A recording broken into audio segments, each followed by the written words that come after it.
who here has actually heard of this place? Not me. Any of you aware? Production people in the back? Nobody. Never heard of it? Nobody. All right. So that makes Viva the only one who actually knows what I'm talking about. So North Sentinel Island is a land that has basically been forgotten by the progress of time. It is I have the exact measurements, 5 miles long, 4.3 miles wide, in the Andaman Isle chain in the Bay of Bengal off the coast of India. We have this map here to show you exactly where it is. There's India, there's Sri Lanka. In that red circle is the speck.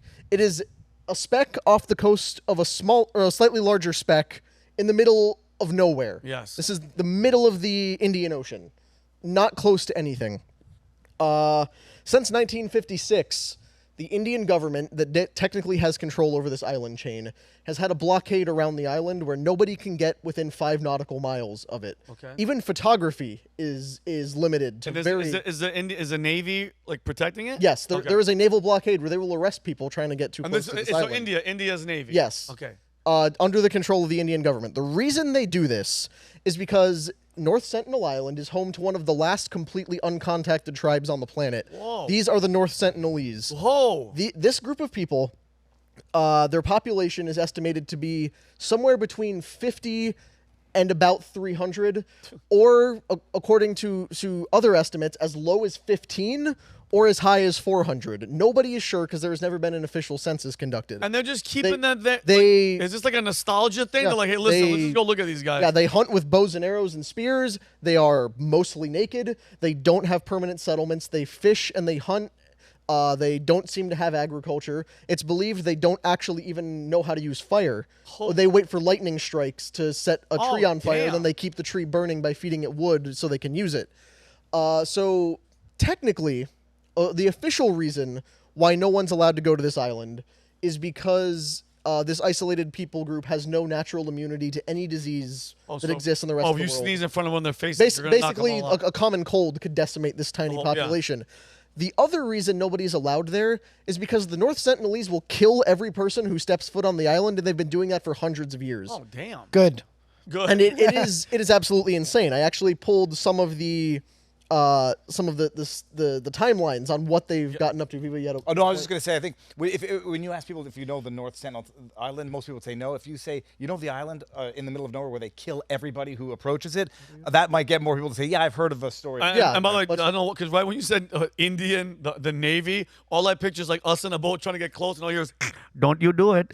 Don't listen. Turn around. Don't. Go around. Go to." Yeah. So start in 1867, which was one of the first times there was actual contact with anybody made. And it's believed that this people group lived on the island for like 60,000 years. What the hell? Imagine I don't mean to be rude, the concentration of genetic organisms that must occur when you have 400 people over thousands of years. Inbreeding is the less polite way of saying that. But their language is completely unknown. Nobody knows what they call themselves. Nobody's ever spoken to them. Jeez. The people on the islands around them don't actually know what language group they use. They can't understand them. So it means they've been there longer than the other people around them. 1867, an Indian merchant ship wrecks on the reef around the island. 106 survivors make it to shore, and they have to fend off attacks from the natives for 3 or 4 days until a British group comes along and saves them. Yeah. 1880. A British official attempts to explore the island. He only finds abandoned villages, which means they're running away and hiding every time they get close. Yeah. But he does kidnap 2 elderly people and 4 children, and he brings them back to another island base where he tries to communicate with them. The 2 elderly people die almost immediately from disease. The 4 kids get sick. Oh my God! And they drop them off on the island again rather than let them die. In 1896, a convict escapes from an island and rafts out into the ocean, drifts ashore. The next day, he's found with his throat slit and his body full of arrows. Damn. 1977, shipwrecked sailors off the coast, because this island is surrounded by a reef where boats run aground frequently. Yeah. They're stuck on the boat. They're radioing for help, and they see the tribesmen come down to the shore and start building boats so they can come out and attack them. Oh my God! But only a storm prevented them from actually getting out and doing it. Imagine that. You're just watching people building a boat to come kill you. 1991 was the first peaceful contact with an outsider when an Indian anthropologist was able to make it to the beach and begin very, very primitive interaction, exchanging gifts. But anytime they stayed for longer than a few hours, the tribe started to get hostile and Jeez. push them away. Contacts ceased in 1997. In 2004, there was an earthquake in the Indian Ocean that caused a giant tsunami warning. The island actually shifted elevation. The reef was suddenly exposed. The mountains on the island changed size, so they were very concerned the tribe had been wiped out by it. A helicopter flew over to do a survey. They were observed climbing trees to shoot arrows and throw spears at the helicopter. That's so which they have done to every helicopter and plane that Dude, I has want to ever hang visited out the with island. these guys, bro. I want to go there like with armor. Oh, I in am two so thou- jealous of these people know. just walking around naked, no tax. Killing everybody. Killing everybody. Banging your sisters, your It's cousins. Let me it's a simple Banging life. everybody. Yeah. In 2006, 2 illegal fishermen drifted off the reef close to the island. Dead. They were found a few days later, dead, their bodies impaled on bamboo stakes like scarecrows on the beach as a warning to anybody else. Style. What did you then- learn? This was the incident that brought it to international attention, even though this has been going on, like I said, for hundreds of years. John Allen Chau was a 26-year-old American missionary who traveled to the island to try to minister on behalf of Christianity. You're talking about the past tense, so I'm assuming. Yes, he's it gone. did He's not go gone. well. He wrote in his diary, "Lord, is this island Satan's last stronghold where none have ever heard or ever had the chance to hear your name?" And he wrote things like, "The eternal lives of this tribe are at hand. I think it's worthwhile to declare Jesus to these people." And his last diary entry said, "Please do not be angry at them or at God if I get killed, and don't retrieve my body." He hired a group of fishermen to bring him there illegally around the naval blockade. He sails over there, attempts to make a landing. He's singing hymns to them and trying to make gestures of friendliness. They shoot arrows at the boat. They retreat. They come back the next day. He makes it like right up to shore and is trying to get their attention. They seem to be mocking him and cursing at him in their language, though nobody can understand what they're saying. And then eventually a little kid grabs a bow and shoots an arrow that pierces the Bible right up against his chest. God. They retreat. The next day he tells the fishermen, I'm going for it. Leave me. Don't come back." Oh man. He walks off into the jungle. The next day, they see his body being dragged down the beach. Then he's buried. Oh man. He's confirmed dead. Smithsonian Magazine wrote this when it happened, and I need to call them out for being utterly garbage on this. Okay. The highlighted portion here. Many people hailed the islanders as heroes for standing their ground against the forces of modernity and religious aggression. So, piss all over Smithsonian Magazine for that. The guy had a death wish. Yes. I mean, This is I ill-advised. Yeah, look, I remember the incident, but I didn't know the details that he went back multiple times. bro, That's the why it was only first time. rumors I hear, the only stories I hear of this island is spears, murder, stabbing, and killing. I'm not going. Yeah. I'm just not gonna go. And if I do, I expect to die. But the beaches are awesome, white Beaches sandy are- then beaches. in that It's like- case, we're going. It's like what's that movie called The Beach? The Actually. Beach That's with a good Leonardo movie. DiCaprio. It was Yeah. always struck me as being hell on earth. Like, the guy trying to save their souls for a damn. There's probably safer places. Like maybe go to a city and pick. But pick a in my school. mind, I'm just like, why is India so hell bent on keeping this one little group of people intact? What's the It's done in the name of cultural preservation, and this is actually the point I wanted to get to, because this has been a thing that people know about for a long time. I've been having a lot of discussions about it for years because, as we just observed with you guys, nobody knows about this. Yeah. And there's no reason for anybody to know about it. The island's not worth anything. Yeah. It's a tiny, basically 20 square mile speck in the middle of the Indian Ocean. It's not close to anything. Yeah. It wouldn't be great for tourism. There's no resources there. So they leave the island alone because the people there clearly don't want visitors. And it's to protect uncontacted tribes the same way they try to do in the Amazon, even though it's harder to avoid them because they're on the mainland. But the point I've seen people discussing, and the point I'm trying to make, is why is North Sentinel Island allowed to have better border security than we are? Why are we got a the- reef? No, I'm not much of a stand-up comic, but I'm going to try one joke right now. Go ahead. That's where the Comcast call center is. Bada bing, bada boom. Because Comcast is terrible and offers terrible service. Yeah. Okay, I'm with Of you. course. I mean, I'd rather be skewered by arrows from tribals than spend a day on the hold with Comcast. But this is, what people are questioning. Why is this group of people preserved the way it is? And why are they somehow immune from the modern standard of it's wrong to kill missionaries and people who are shipwrecked. This was the tweet that kind of got my brain moving on the subject a couple weeks ago. One of the funniest things about modern leftism is that it simultaneously says we must respectfully preserve North Sentinel Island and its culture in a prehistoric bubble, and that if they magically showed up here tomorrow, they'd be Americans just like me. That's the modern immigration standard, where if they left their homeland and came here, our open border would say, welcome, weary travelers, you're just like us. Yeah. If we go to their homeland, you end up impaled on a bamboo stake as a warning. Oh, yeah, That's straight out of what is it? The cannibal, not Cannibal Corpse, the zombie. There was a horror movie where they impale. It was like one of the most realistic. Cannibal Holocaust. Cannibal Holocaust, where they impaled people, Great and everyone movie. thought it was Great real. movie. Don't watch it. I'm not watching that. Don't They watch say it was a snuff film. But no, so what's this one, Yes. Connor? So Matt Walsh from the Daily Wire also weighed in on this subject to very similarly make the point I'm trying to make here. The important point is that the primitive tribesmen on North Sentinel Island will viciously murder anyone who comes near their island, including totally innocent people who get stranded and wash up on their shore. Everyone accepts this, accepts them butchering all intruders on sight, because it is their culture and custom. And yet those same people will claim it is immoral for us to guard our own border. If we actually shot and killed intruders, even drug traffickers and human traffickers, they would screech about human rights violations and demand that everyone involved face justice. The only way to justify this double standard is to say that the Sentinelese are savages and inferior to us and cannot be expected to behave like civilized human beings. But nobody is willing to say this. So then how do we justify it? Why isn't the island raided and all the murderers who inhabit it brought up on charges? What makes it okay for them to commit murder just because it's not okay for me? Weird.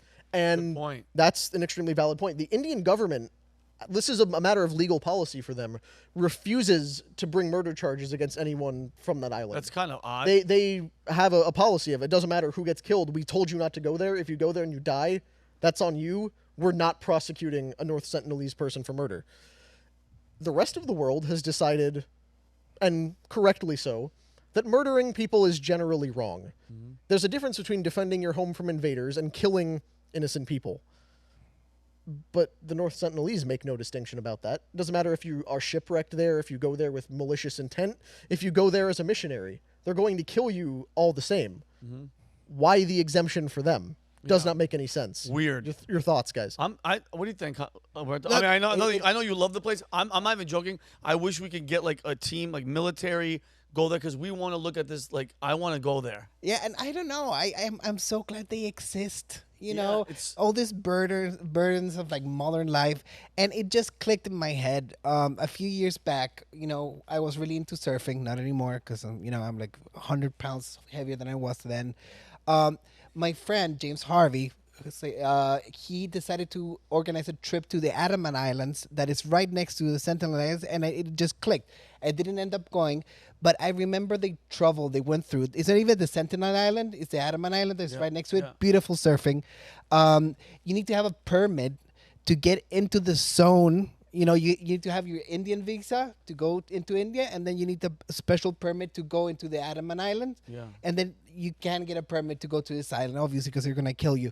But, I mean, my friend came back from there, and the way this place is preserved in time is something absolutely beautiful. Like, I don't know, I travel a lot, and when you go to these pockets where, like, modernity hasn't, like, fully taken place, like places in Oman that are very remote, places in Africa that are very remote, like, there's something tribal and human about it. Like, if you go to your fridge and open up your fridge, you have all these ingredients that you don't know what they're Of course, about. it's all poison. We lost track of what civilization should be. We lost track about violence should be. We lost track about what gold and riches should be.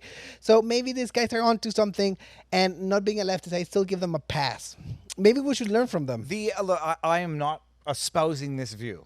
I'm just going to steel man the argument. They're going to say them killing everybody who ever touches that island is not murder, it's self-defense because their immune systems are so detached. Fragile, yeah. So, but they will literally, if anybody gets it, they will literally die, yeah. all of them. So, Yeah. I mean, steel man it. I'm trying to think of a contemporaneous analogy where you can say, like, you can't go into a room where someone has a compromised immune system. They won't shoot you if you try, but they'll keep you out of that room. That's the steel man. But other than that, I mean, crap, this is a relic of of It's like a prehistoric frozen time. humanity. Yeah, exactly. We throw open our doors to anyone and that end up with monkeypox. No, sure. You know, that's what why What do you mean? there's an What do you outbreak. mean? What do you mean? You- COVID-19. Exactly. You're not like- allowed to talk about monkeypox anymore because they kept finding this disease that was popping up amongst gay bathhouse goers, Yeah. suddenly appearing in children and dogs. Yeah, and then suddenly, not supposed to talk about Don't monkeypox anymore. Yeah, it was But- predominantly gay guys were getting Yeah.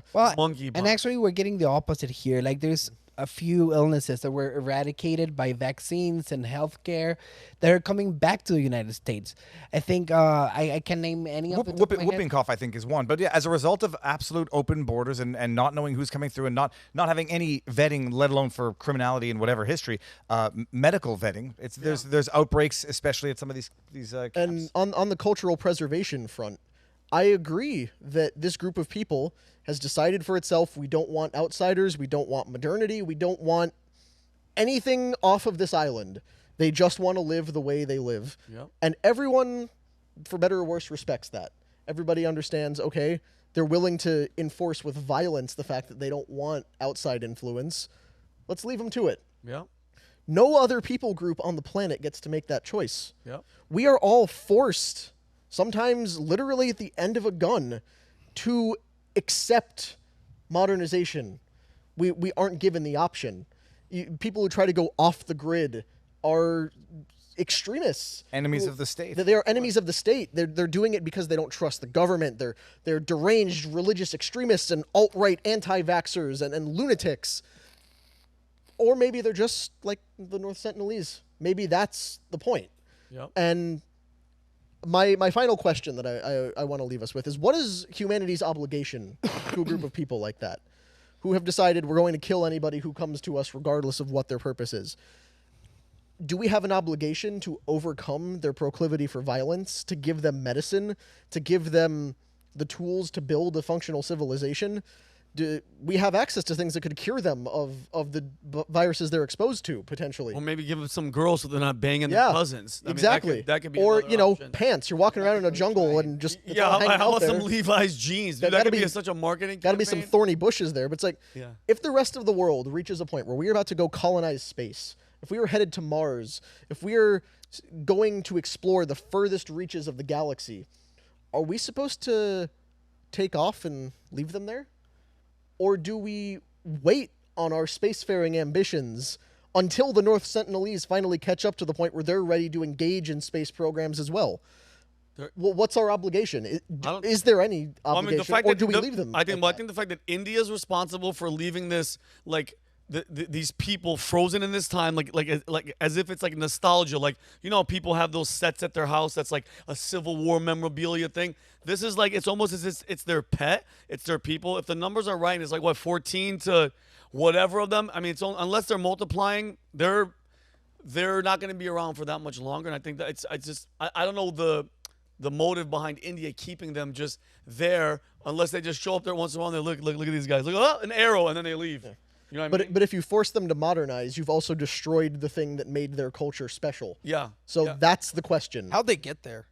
They're just there. They think that thousands and thousands of years ago, they migrated from the mainland to that island chain. It's in the middle along of with the everybody water. else. Yeah. It's a big by boat, and also the islands have drifted over time. There's probably like an Indian guy with his friends, and he was like, they can't understand what I'm saying. I'm going to start my own place.